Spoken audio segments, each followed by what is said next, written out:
Muy bien, continuando con nuestra sesión y hablando precisamente sobre la línea del principio de no hacer daño a nadie, este principio también se llama como el de no maleficencia, no causar el mal.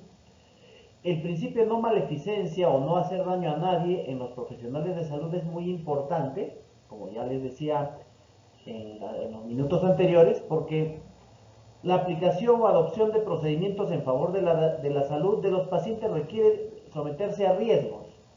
Entonces, ¿quiénes tienen que administrar esos riesgos? Son los profesionales de la salud, ustedes. Ustedes van a administrar esos riesgos para evitarle un perjuicio al paciente.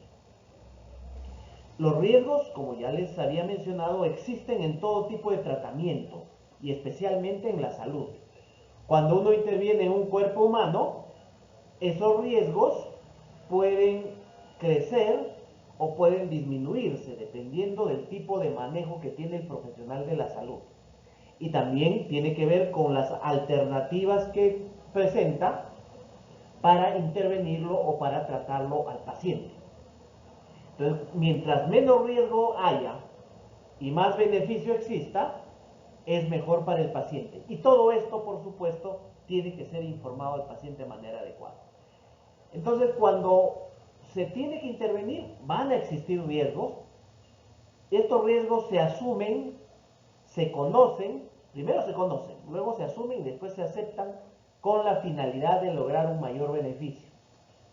Una intervención quirúrgica, una extracción dental, una endodoncia, una vacuna, son mecanismos de soporte al paciente que quiere recuperar su salud, pero, o quiere prevenirla también, quiere prevenir alguna enfermedad como las vacunas.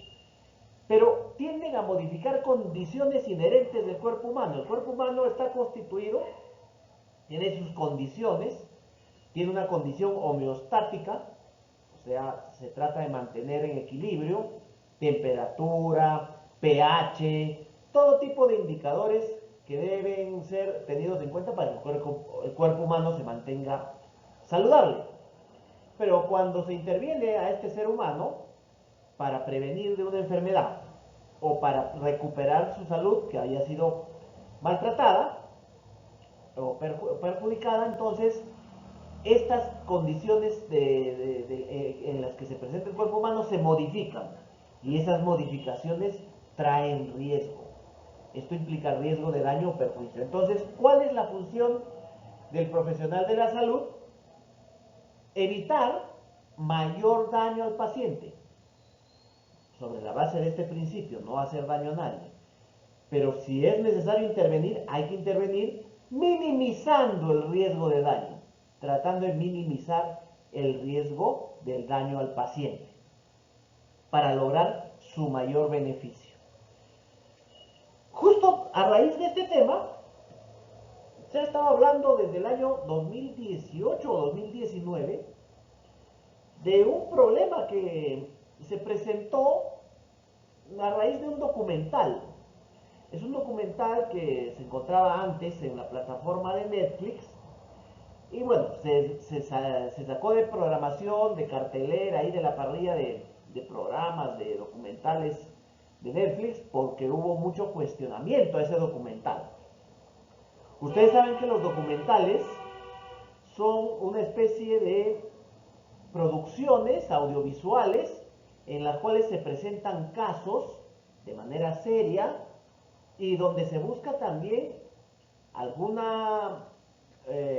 encuentro de la verdad de ciertos problemas, ciertos conflictos o algunos hechos que son cuestionables o que son un poco no claros, un poco oscuros, que pueden traer problemas a las personas. Entonces los documentales van y tratan de escudriñar, de buscar la verdad y de preferencia estos documentales tienen que utilizar métodos científicos para establecer esa búsqueda de la verdad. Entonces, pero normalmente estos documentales, por supuesto, cuando se trata de documentales para la venta, porque les traen ganancias a los productores de estos documentales, pueden tener ciertos sesgos. Y esto es posible que haya ocurrido con un documental cuyo nombre les voy a mencionar. No he podido encontrar ese documental para verlo en castellano. Existen páginas que lo exhiben en inglés. Ustedes pueden hacer el seguimiento en inglés o tener un aplicativo para ponerle subtítulos.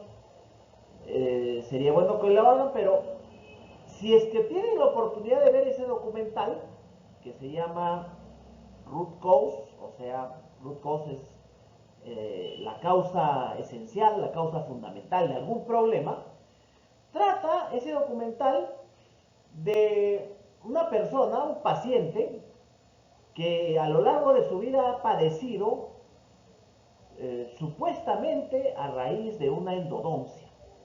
Entonces, esa endodoncia, que no sabemos cómo se la llegaron a hacer, él asegura que le trajo consecuencias porque iba consultando a un montón de especialistas, médicos homeópatas, médicos holísticos, médicos de estos místicos, tratando de buscar la raíz de sus males. Porque resulta que ustedes saben que cualquier enfermedad que tiene que ver con la salud bucal puede producir también efectos en todo el cuerpo humano, principalmente el primerito, el estómago. Primero el estómago. Pero después también algún absceso, alguna infección puede lograr la invasión bacteriana al torrente sanguíneo. Entonces se producen otro tipo de enfermedades. Es así cuando la salud bucal nuestra está deteriorada. Por eso es que hay que tener mucho cuidado, visitar al dentista regularmente, tener una adecuada salud bucal. Ustedes lo saben mejor que yo. Sin embargo, en este personaje de este documental llamado Root Cause, no entendía cuál había sido el origen de sus problemas. Y según el documental, se habría tratado de esa endodoncia que le realizaron, que le intervinieron, raíz de todos los problemas que tenía, porque no dormía, tenía problemas en el riñón, tenía problemas en varios órganos del cuerpo. ¿Esto por qué? Porque él sufrió un golpe, un accidente, bueno, una agresión en realidad de otra persona, y a raíz de esa agresión tuvo que hacerse la endodoncia y después vino todo lo que después narra ahí en ese documental. Entonces, pero el documental centra la causa de los males de este señor, del protagonista, en la endodoncia. Y dice, no, la endodoncia ha sido responsable porque en el mundo los profesionales de la salud bucal, los odontólogos, estomatólogos, te dicen que no hay problemas con la endodoncia. No, ese es un método de tratamiento bastante antiguo. Y dicen que eso ha traído algunos problemas a los pacientes porque dicen, y se ponen a cuestionar, porque dicen que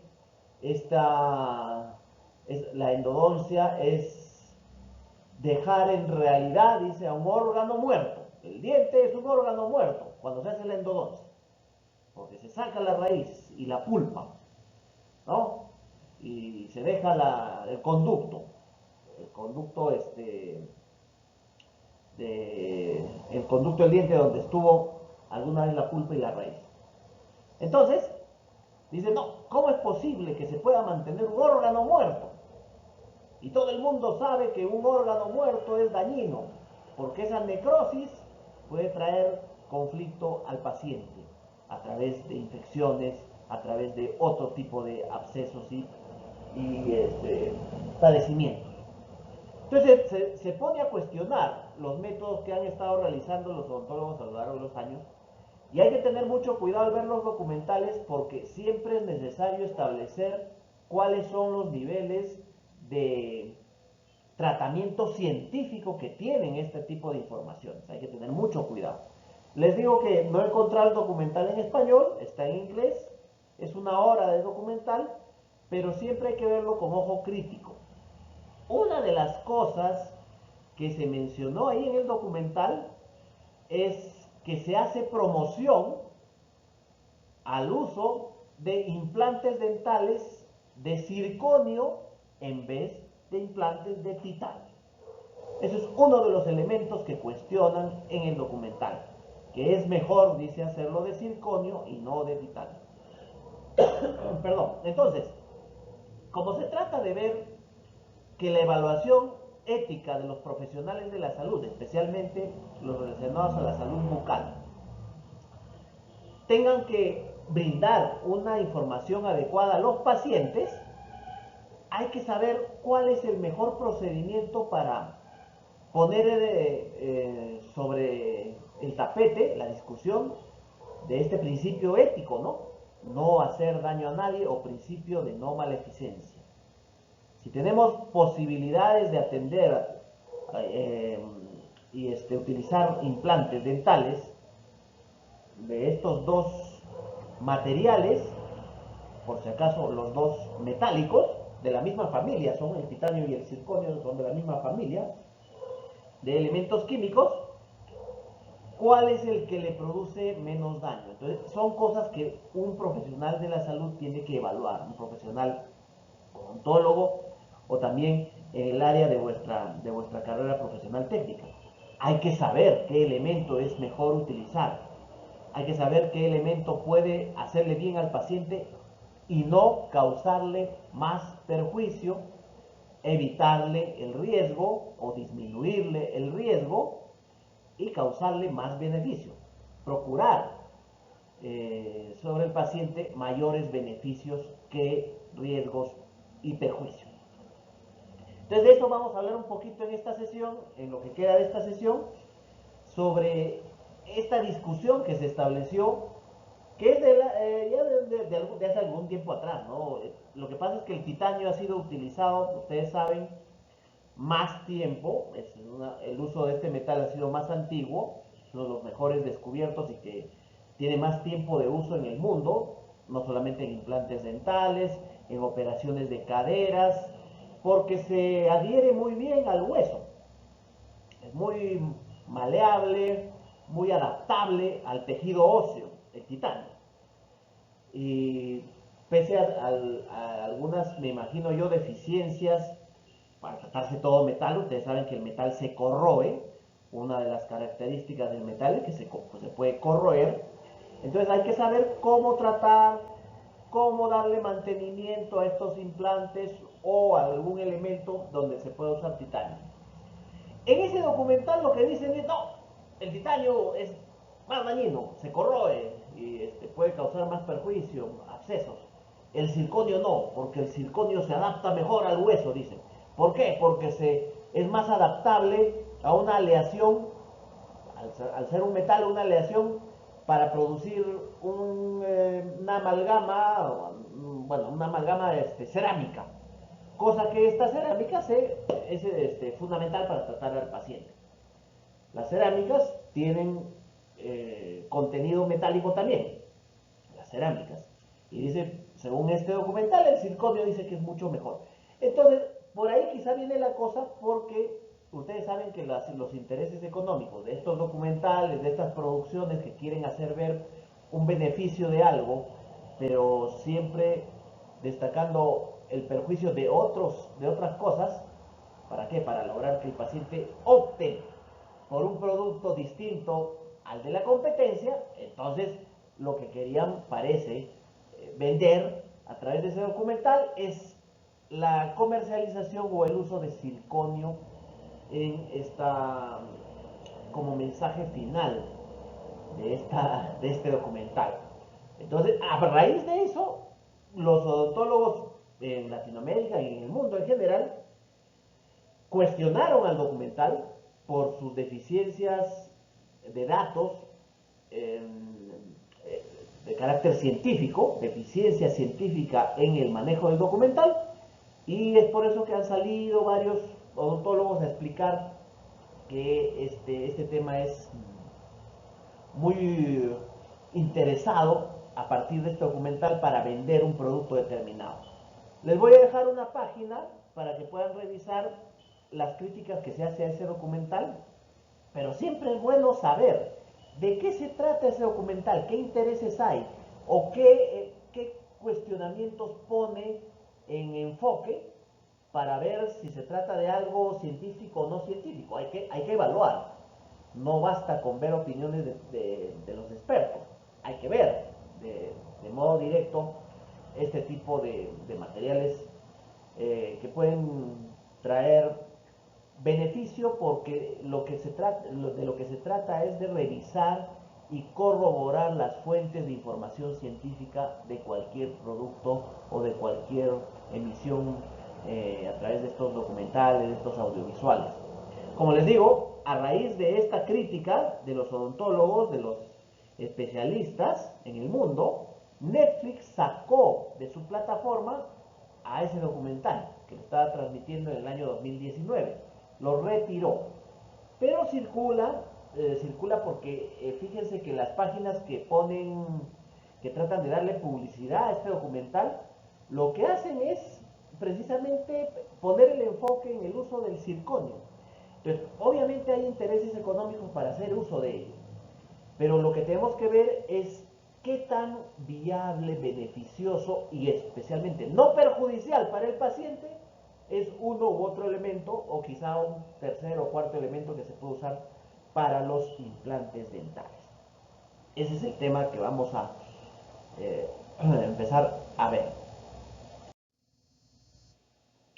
Bien, fíjense que una de las cosas que los especialistas en esta página, cuyo vínculo o dirección electrónica les voy a dejar, una página mexicana, ustedes vieron los videos anteriores del doctor, de estos doctores, de estos odontólogos que estaban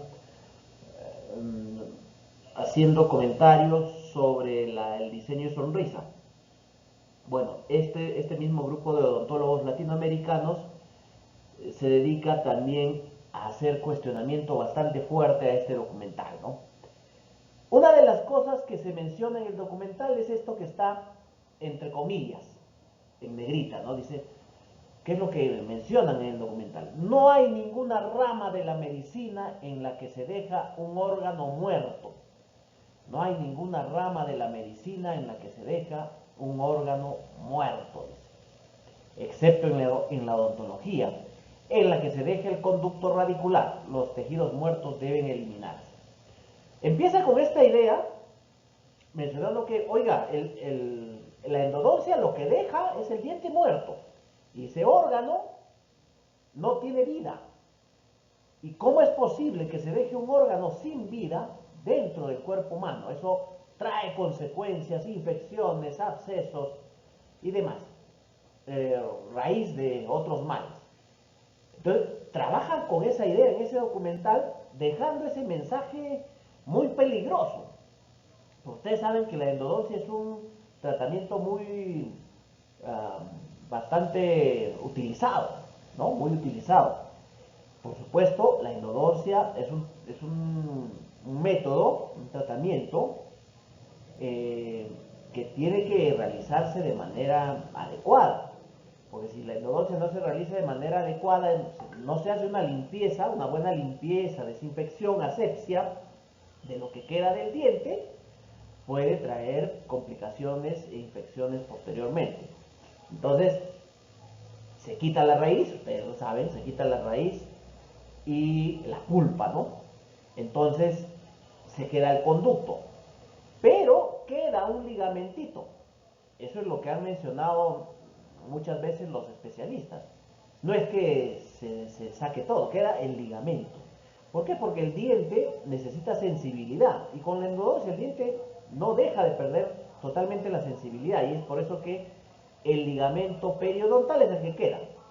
Entonces, este es uno de los cuestionamientos que hacen los especialistas a ese documental. Es un mensaje que es falso, porque no se deja un órgano muerto. Además, el contenido del diente, la pieza dental, es de carácter inorgánico, ¿no? Son minerales que van a formar parte de esta pieza dental, ¿no? El hecho de que se le quite la raíz y la pulpa no quiere decir que sea un órgano muerto. Ese es uno de los cuestionamientos que hacen los especialistas a esta idea que el documental deja. Entonces, fíjense que Un documental puede dejar ideas peligrosas, sobre todo para generar temor en el paciente, con el fin de venderle algún producto, con el fin de que a través del miedo se pueda vender un producto o un tratamiento. Entonces, está en la potestad, está en las manos del especialista, está en las manos del profesional de la salud, especialmente en el caso de la salud bucal. Está en sus manos el utilizar los métodos más idóneos, beneficiosos para el paciente, bajo el principio no hacer daño a nadie. Entonces esto es muy importante. Es esencial que se tome en cuenta este principio. No hacer daño a nadie.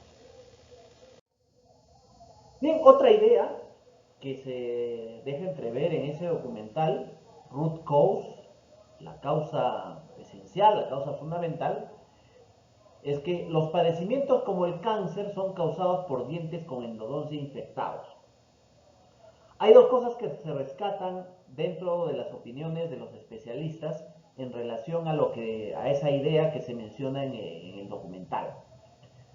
Es verdad, esto es lo que hay que rescatar, es verdad que hay que tener mucho cuidado con la salud bucal.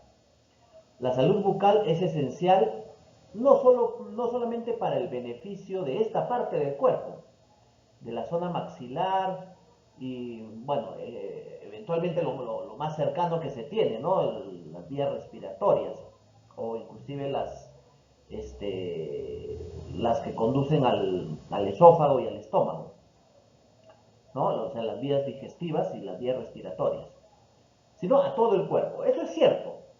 La salud bucal interviene porque el cuerpo humano es un conglomerado de sistemas, de tejidos, de órganos que se entrelazan y eventualmente unos tienen que ver con otros a través de mecanismos de comunicación como el sistema nervioso y el sistema sanguíneo, el sistema circulatorio, ¿no? El sistema circulatorio es esa red de tuberías que nos llevan oxígeno a todo el cuerpo, usando la sangre como vehículo.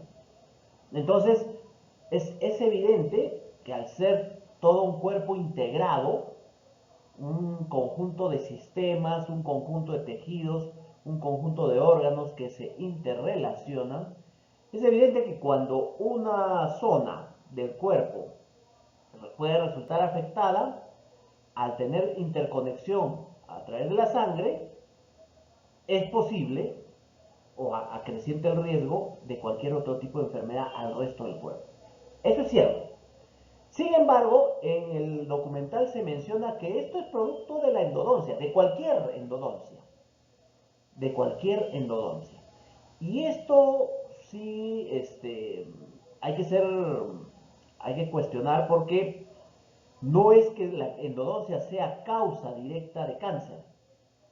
La endodoncia no es causa directa de cáncer.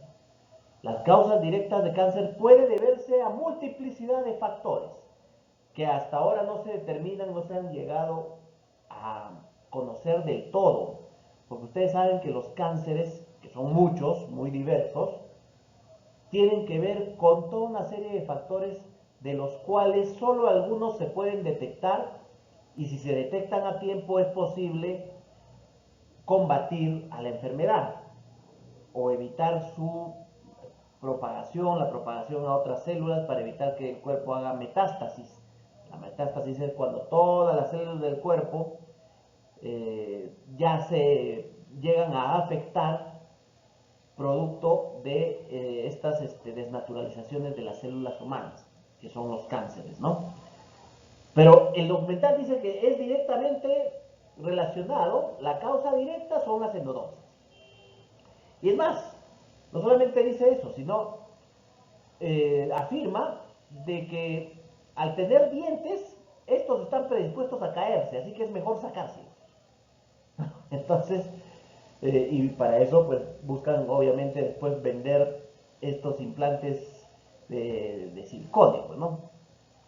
Entonces, lo que hay que rescatar es que sí, es importantísimo el tratamiento adecuado de la salud bucal, pero no mencionar de esa manera poco probable, poco científica, de que las endodoncias son causas directas del cáncer y otras enfermedades.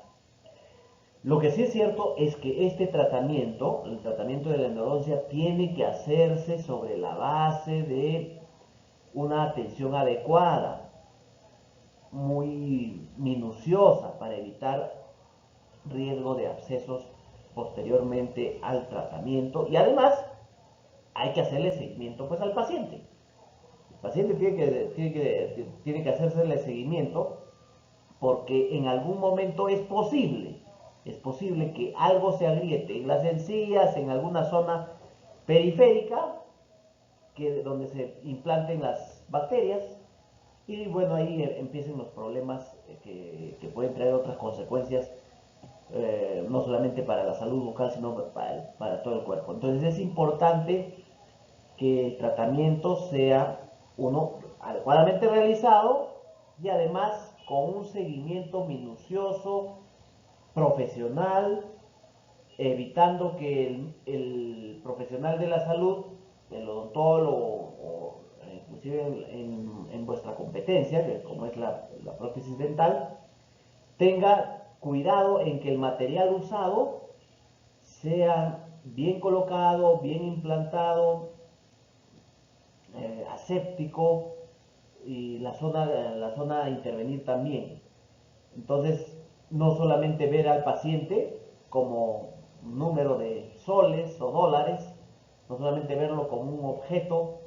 Oye, a este pacientito me va a traer buen ingresito, voy a tener buen ingresito, y después ya no me desentiendo, pues no, me desentiende el paciente.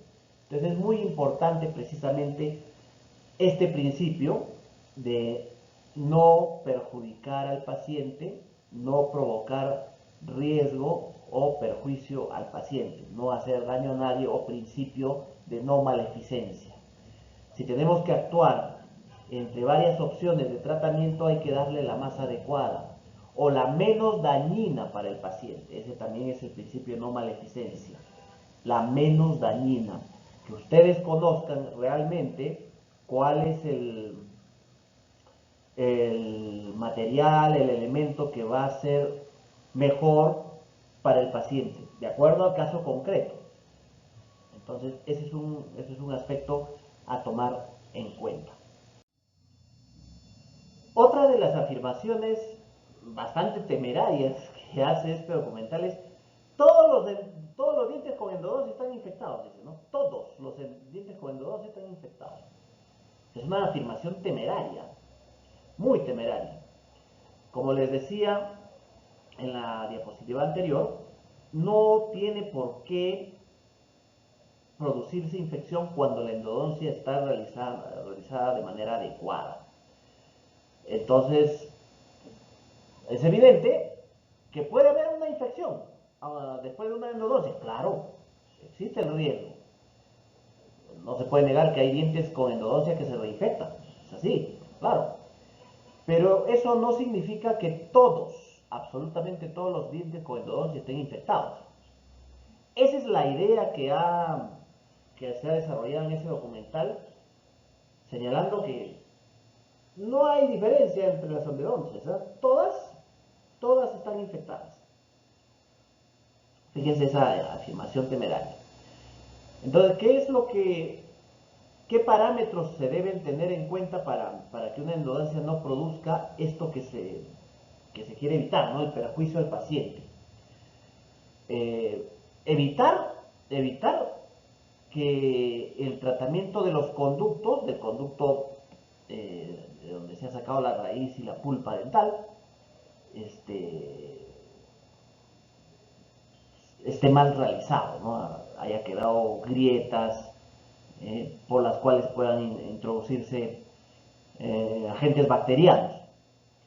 Otra cosa que debe evitarse también, por eso el principio de no maleficencia, es no haberse realizado la rehabilitación al diente de manera adecuada.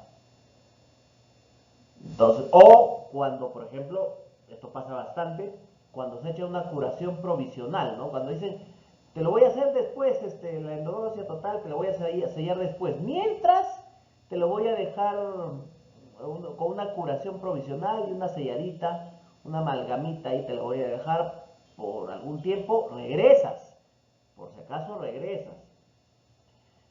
Si por A o B ustedes tienen conocimiento de un profesional o un paciente al que se le está haciendo un tratamiento provisional, hay que también hacerle firmar. ¿Se acuerdan del consentimiento informado? ¿Se acuerdan? Ya. ¿Qué pasa cuando el paciente no vuelve después de haberse le hecho una curación provisional y después de haberse le dicho, oiga, usted tiene que volver porque tengo que terminar el tratamiento? ¿Qué pasa si no vuelve? ¿De quién es la responsabilidad? ¿Qué tal si el paciente se va, le viene un absceso, una infección? Oiga, él me ha tratado, acá está mi factura, me he hecho tratamiento acá. Perdón. Y no, ahí está, producto de eso es la infección. Oiga, señor, yo le dije que usted tiene que regresar en tal fecha para terminar de hacerle la curación. Si le dije que le hice una curación provisional, ¿por qué no regresó? No, ¿dónde está? ¿Dónde me ha dicho? Ah, pues hay que tener mucho cuidado también ahí. Hay que hacerle firmar esa indicación donde se le diga con el carguito. Yo me quedo con el cargo y el paciente con su copia. En el carguito se dice regresar a tal fecha para remover la amalgama y hacerle el tratamiento definitivo. Ah, eso es muy importante, ¿ah? Muy importante, porque esto también tiene que ver con responsabilidad que pueda recaer en ustedes como profesionales de la salud. Entonces, mucho cuidado con eso. Una curación provisional, el paciente no regresa, le viene la infección, ¡ay, me he hecho endodosia! No, señor, yo le he hecho una infección, un tratamiento provisional. Usted no ha vuelto. O también puede ser que el lugar donde se ha tapado se hizo mal, ¿no? Se hizo mal o se ha quebrado.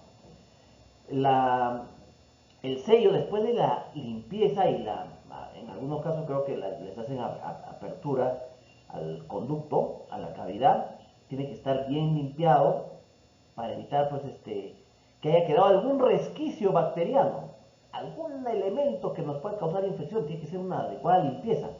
Una vez producido ello hay que sellar herméticamente, porque si no ahí vienen los problemas. Entonces eso es parte de los estándares que los profesionales en salud bucal tienen que hacer.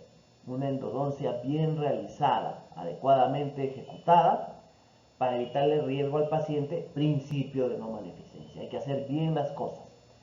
Entonces, no hay cabida para posteriores infecciones, o por lo menos se reduce en gran medida el riesgo de posteriores infecciones o abscesos cuando se realiza una endodoncia bien realizada. Perdón, cuando se realiza una endodoncia adecuadamente estandarizada, con todos los protocolos, los mecanismos, los manuales y los procedimientos que se requieren. Y obviamente informarle al paciente cuáles son los cuidados que debe tener con su pieza dental y con las demás que tiene. Entonces, eso es parte importante de evitar causar daño al paciente. Y como idea final de esta parte, si el tratamiento de endodoncia está bien realizado, no tiene por qué infectarse. Entonces, la idea que se dejó en ese documental sobre que los dientes con endodoncia, todos están infectados, es una idea errónea, pero requiere reducir riesgos. Acuérdense de que todo tratamiento trae riesgos. Una adecuada intervención a través de una endodoncia debería evitarle mayor perjuicio al paciente. Muy bien.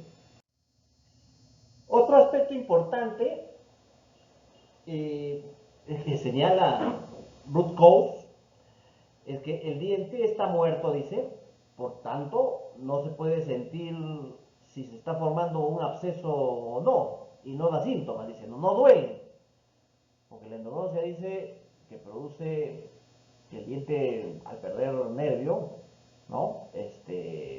No duela, pues, ¿no? Pero los especialistas han señalado que no es cierto, porque como se deja el ligamento periodontal, ese ligamento es el que da vitalidad al diente y precisamente eso es lo que le da sensibilidad. Si un paciente con endodoncia tiene dolor, que podría estar producido por un absceso o una infección, entonces es importante, es bueno. ¿Por qué? Porque siente ese dolor, entonces hay que acudir para ver qué ha pasado y hay que hacerle la revisión del tratamiento de endodoncia que se le hizo y eventualmente removerle y volverle a aplicar tratamiento. Entonces, no sé cómo se procederá después a una endodoncia antigua, pero lo cierto es que al existir todavía riesgo de infección debido a múltiples factores, mala manipulación, eh, algún orificio que haya quedado pendiente, una mala limpieza que se haya hecho en el tratamiento de la endodoncia, esas cuestiones hay que salvaguardar. Pero en caso que se produzca por otro motivo, hay que revisar también. Pero no quiere decir, y lo dice el documental, no quiere decir que como el diente está muerto no vas a sentir nada, así que no te vas a dar cuenta que tienes absceso. Precisamente eso es lo que le ocurrió al protagonista, ¿no?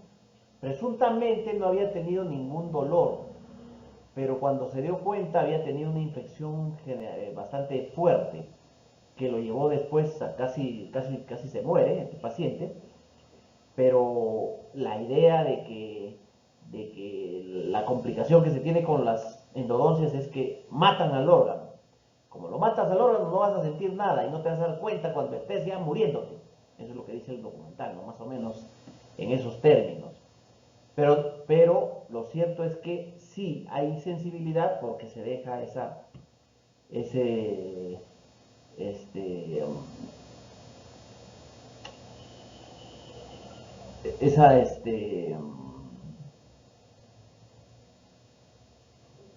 periodontal, ¿no? Ese ligamento, perdón, ligamento periodontal, que se me fue un poco el nombre. Entonces, hay que tener en consideración eso y, como ya les había mencionado, bajo el principio de no maleficencia, hacer que el paciente sufra menos riesgo de algún absceso o infección a través de un tratamiento adecuado. Si es que hay posibilidad de una reinfección o de una infección al diente después de la endodoncia, hay que hacerle seguimiento.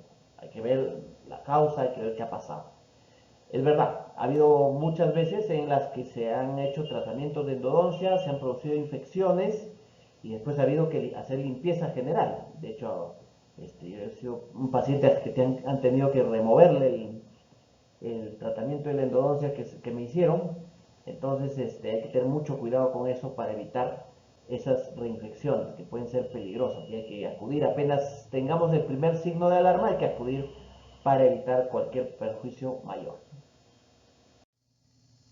Bueno, esta es parte de ese artículo que les he mencionado que les voy a dejar también como material, porque el fondo, el objeto, uno de los objetos centrales de ese documental es la idea de sustituir los implantes de titanio por los de circonio, una idea que ellos han tratado de poner en relieve en el documental. Entonces es ahí la pregunta, ¿no? ¿Será cierto que el circonio es más beneficioso a los pacientes? ¿Será cierto que el titanio puede resultar dañino para los pacientes? ¿Por qué se usa tanto tiempo el titanio? ¿Por qué se está haciendo uso actualmente el circonio? Estas aleaciones eh, donde utilizan el circonio para aleaciones cerámicas. Entonces hay que ver cuáles son las ventajas y desventajas. Pueden revisar ese artículo para ver de qué se trata, cuáles son las diferencias, los antecedentes, cómo ha sido el uso de estos materiales. Porque la idea es que bajo el principio de no maleficencia, no causarle perjuicio al paciente, hay que evaluar qué material es el más adecuado para un paciente determinado. A lo mejor hay pacientes a los que se, se les podrá tener un tratamiento de mayor éxito con titanio, a lo mejor a otros con circonio, o cuáles son las desventajas de uno u otro, porque parece que en algún caso, me parece que en el del titanio se pueden hacer sobre dos piezas que pueden ser removibles, con tal motivo también mejor limpieza, y el circonio no, porque el circonio tiene que ser en una sola pieza cerámica, pero es más maleable, más adaptable, dicen, al hueso. Eso es lo que ustedes deben determinar profundizando en este tema, bajo el principio, por supuesto, de no maleficencia, no causarle perjuicio al paciente, evitar el uso de materiales que puedan tener mayor riesgo, mayor incidencia de riesgo en perjuicio del paciente, ¿no? Entonces, como ustedes saben que este es un tema científico, que yo no lo domino, ustedes sí, les voy a dejar ese artículo, pero no sin antes mencionar que la evolución en el campo de la salud bucal a través de estos implantes se desarrollan, se prueban, se testean, se ponen en práctica nuevos procedimientos, hay descubrimiento de nuevos materiales. De hecho, no sé por qué no usaban antes el circonio, porque se trata de metales de la misma familia. Hay características, me imagino, características muy específicas de cada uno de ellos, el titanio y el circonio. Pero lo que es sorprendente es que en el campo de los implantes también ha evolucionado desde su inicio. O sea, ha tenido una evolución bastante veloz. La mayoría de dentistas señalan que 1952 es un paradigma, un año paradigmático en el uso de implantes, tal como hoy los conocemos, ¿no? Actualmente. Desarrollados por el doctor sueco Brånemark, quien descubrió el titanio. Cuando el titanio se ponía en contacto con un hueso, no molestaba al hueso, el hueso crecía contra la superficie del titanio y era resistente y seguro. De hecho, por eso, como les mencioné en las diapositivas anteriores, el uso del titanio fue recurrente, muy recurrente en pacientes con daño a la cadera, ¿no? Porque el hueso crece, puede regenerarse encima del titanio.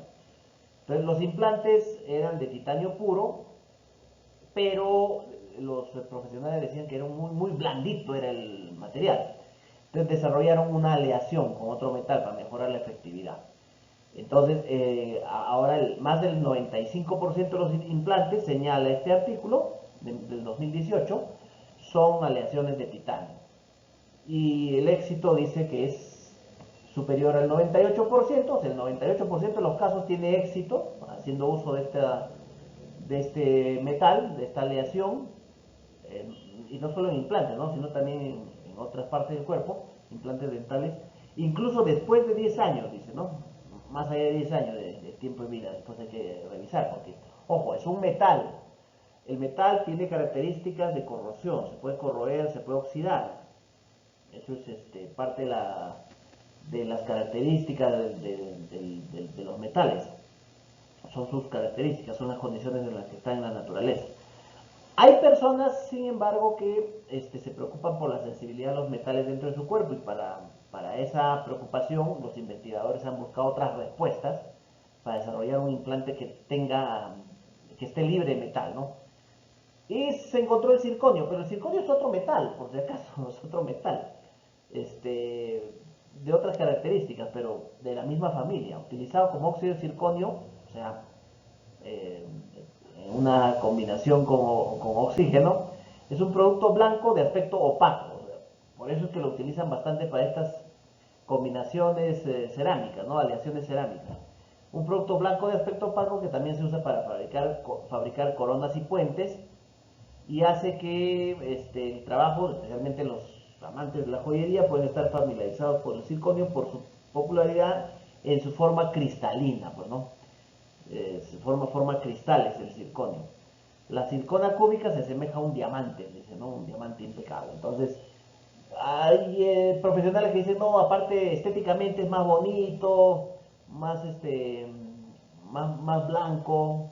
El titanio pues tiene un color más metálico, el circonio no. Entonces, si uno es candidato a un implante, tiene que revisar las opciones, ¿no? Y el profesional tiene que decirle cuáles son las condiciones de ambos metales. Los dos dicen que se integran bien con los huesos, pero el titanio se ha usado por mucho más tiempo. Es decir, al titanio se le puede medir con mayor tiempo de observación. desde los años 50 hasta la fecha, ¿no? Reemplaza la raíz, dicen, generalmente se coloca a nivel del hueso subyacente, ¿no? Se adjunta a un poste o pilar que se adhiere a las encías y se utiliza para sostener o unir los dientes, dice, ¿no? Entonces, es cuestión de revisar, de acuerdo al uso, los ángulos que se utilizan, la interacción con las encías, etcétera, cuál es el mejor material a utilizar. De hecho, el documental pone en relieve el circonio, porque hay un interés económico, imagino, en ello, pero es necesario que el profesional sea el que evalúe y le proponga al paciente cuáles son las opciones, las características del uso de cada uno de estos elementos, o a lo mejor hay otro tipo de elementos. De hecho hay otras familias también metálicas en esa parte de la tabla periódica, del titanio y del circonio. Entonces si es que es posible utilizar otro tipo de aleaciones, otro tipo de materiales para los implantes dentales, ¿no? Acuérdense lo que vimos en el diseño de sonrisa, con las prácticas que se hacían con huesos de animales, ¿se acuerdan? Con marfil y otros elementos antiguos, los egipcios, los etruscos. Entonces, con el tiempo va evolucionando ello y se aprecia de qué manera puede traérsele más beneficio al paciente, menos dolor, más tiempo de duración, más adaptación del material al hueso, evitar riesgos en los implantes de cualquier otro tipo de, de grietas que pueda llegar a causar una infección o acceso en las piezas, alrededor de las piezas dentales, ¿no? Entonces, es parte de la evaluación que tienen que hacer ustedes como profesionales de la salud bajo ese principio, ¿no? Que se relaciona con el otro, por supuesto. Principio de no maleficencia, principio de benevolencia. Buscar el mejor beneficio para el paciente, evitarle el riesgo del perjuicio al paciente, principio de no maleficencia. Si ustedes ven que entre un elemento, un material u otros más, tienen que evaluarle cuál es el que le causa más beneficio o cuál es el que le promueve más beneficio, y también evaluar cuál es el que le genera menos riesgo, y eso comunicárselo al paciente para que él pueda decidir. Porque además de ver los riesgos de los propios materiales en la interacción con el cuerpo humano, también hay que evaluarles también a los pacientes la parte económica, ¿no? La parte económica también va a formar parte de esa información, que también forma parte de la evaluación sobre este principio, que es el principio de no maleficencia. Si uno le da posibilidades al paciente y le dice, oye, pero este es mucho mejor, y sin embargo el paciente no va a poder pagarlo, entonces hay que darle otras alternativas que sin causarle mayor riesgo, proponerle o promoverle beneficio, le evite también un perjuicio económico, porque es parte de la evaluación también para el paciente. Entonces uno tiene que mostrarle todas esas alternativas. Viabilidad de tratamiento, riesgos de cada uno de los tratamientos, costos de cada uno de los tratamientos. Todo eso forma parte de ese abanico de posibilidades, de opciones que hay que darle al paciente, de modo que sea de manera óptima, integral la información para que el paciente decida sobre la base de su autonomía, para que él pueda tomar la decisión que más se adecue a sus posibilidades y a sus necesidades. Muy bien, entonces con esto cerramos esta parte del principio de no maleficencia, para tener una sesión que se les voy a hacer entrega también después, en relación al principio de no discriminación, que es muy importante revisarlo. Dejamos entonces esto. No se olviden que sobre el material que les dejé del diseño de sonrisa, les voy a dejar una o dos preguntas sobre este material, el principio de no maleficencia, también una o dos preguntas, cosa que todo va a ser concluido en una tarea con varias preguntas sobre los diversos videos que están apreciando. Y el siguiente video, que se trata del principio, desarrollo del principio de no discriminación, ese video también va a tener su pregunta, todas consolidadas en una sola tarea que va a ser entregada la otra semana, el día jueves, cuando terminen las clases. No se olviden también que voy a entregarles el balotario para el examen final, para que puedan tener un material base, responder las preguntas más básicas sobre lo que hemos estado desarrollando. Y acuérdense que siempre las preguntas en los exámenes son relacionados a casos, a casuística, qué hay que hacer, qué hay que decidir, qué opciones tomar en cada una de esas, de esa oferta de cosas que nos ocurren en el trabajo, en la carrera profesional, cómo decidimos, qué valores usamos para poder tomar una decisión adecuada, acorde a nuestros valores, a nuestros principios, sobre esas, que va a recaer en esas decisiones éticas, en esas opciones que cada uno va a tomar en su yo interno. Acá lo dejamos entonces, chicos. Muy bien.